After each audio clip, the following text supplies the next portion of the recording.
Hello friends, ഇന്ന് ലക്ഷദ്വീപിലെ കടൽ കാഴ്ചകളുടെ കൂടെ അവിടുത്തെ കലാരൂപങ്ങളൂടെ കാണിക്കാം. കോൽക്കളി പോലെ അവിടെ ഒരു കലാരൂപമുണ്ട്, അതാണിന്ന് കാണിക്കുന്നത്. ഇതോടൊപ്പം ഒരൈറ്റമേ ഇപ്പോൾ കാണിക്കുന്നുള്ളൂ, ബാക്കി പിന്നെ കാണിക്കാം. ഈ ബ്ലൂ സീയുടെ നടുക്ക് ഡാർക്കായിട്ട് കാണുന്നിടത്ത് കോറൽസ് ഉണ്ട് സീ ബോട്ടത്തിൽ.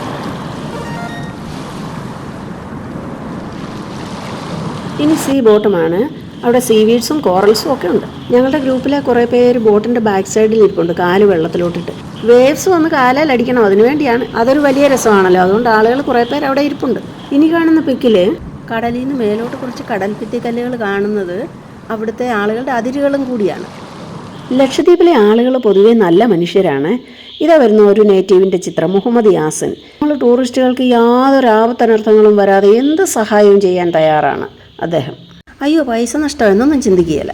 അവിടുത്തെ ആളുകൾ പൊതുവെ കളങ്കമില്ലാത്തവരാണ്. പിന്നെ ഇവിടെ പട്ടികളില്ല, പാമ്പില്ല, പിടിച്ചുപറിക്കാരുമില്ല, 3 പാകളുമില്ല. ഇത് തിരമാല കൊണ്ട് തന്ന ഒരു സീവീഡാണ്. മുല്ലപ്പൂ കോർത്തതുപോലെയുണ്ട്. ഏതെങ്കിലും തരം ലൈക്കനാണോന്നറിയില്ല. നമ്മുടെ കുളി ജനീഷ് ബാബുവോ മറ്റേതെങ്കിലും ടാക്സോണമിസ്റ്റോ കമൻറ്റ് ചെയ്യണേ. ഇതേപ്പറ്റി ശരിക്കും അറിവുള്ള ആരെങ്കിലും കമൻറ്റ് ചെയ്താൽ മതിയാവും. അഗത്തി ഐലൻഡിലാണ് ആൾപ്പാർപ്പുള്ളത്, കൽപ്പാത്തിയിൽ ആരുമില്ല. അഗത്തിയിലെ കാര്യങ്ങളാണ് കാണിക്കുന്നത്. ഇനി ഇതായിരുന്നു അവിടുത്തെ പ്രധാന കലാരൂപം.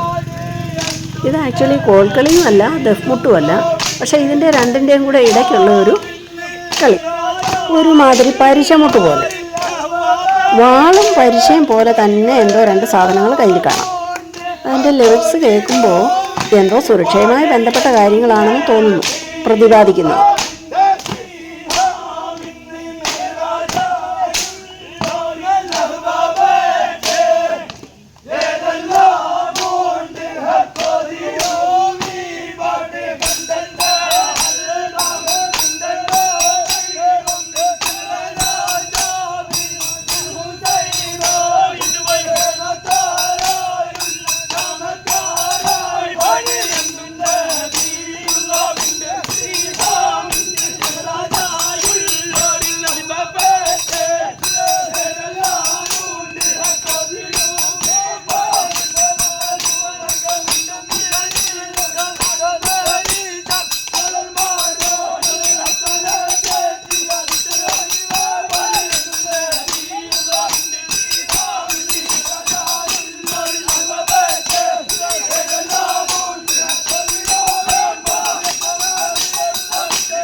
അഗത്തി ഐലൻഡാണിത്.